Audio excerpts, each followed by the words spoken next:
કેતા હોય છોકરાને મોઢે ન સડાવાય. પણ તમે શાંત થાવ, શાંત થાવ. હું શાંત થઈ જાય તે મોઢે સડાવ્યો ને એટલે જ આ દિવસો જોવા પડ્યા આપણે આજ.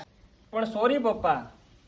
તું તો બોલમાં જ બાકી દાંત ખેર નાખી તારા. 12મું પાસ કરેલું એટલે ઇંગ્લિશમાં વાતો કરવાની, સોરી બોલવાનું. કોઈ ભૂલ થઈ ગઈ તો થઈ ગઈ છોકરાથી, એમાં બીજું શું હોય? આવી કેવી ભૂલ?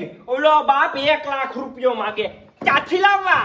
હું શું ભીમભાઈ, હું ભાભીને બધી મૂંઝાઈ જા. આવી ગયો પંચાયતની પીપોડી, હવે મારા બાપાને સડાવશે. હું કેવું મથુરભાઈ, આ મારો કપાતર કૌભાંડ કરીને આવ્યો અહીંયા સામૂહિક. સોરી પપ્પા, હવે નહીં થાય. એટલે તને સોરી બોલવાની ના નથી પડી મેં હે?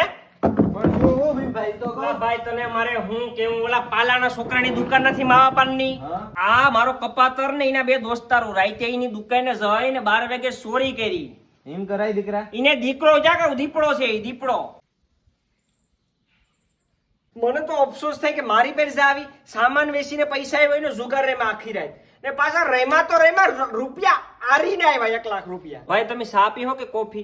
એ હા. એ ઓલા હવારના ફોન કરે મામાઓ કે રૂપિયા આપી આવ, રૂપિયા આપી આવ, બાકી મારશું તમારા છોકરાને. મમ્મી કહું નહીં. હું તમે પણ ગાંડા થઈ ગયા. રૂપિયા જરૂરી છે કે આપણો છોકરો જરૂરી છે? દઈ દો 1 લાખ રૂપિયા. પછી મારે તો આપણા છોકરાને ક્યાંથી લાવે 1 લાખ રૂપિયા? દઈ દઉં વાળી.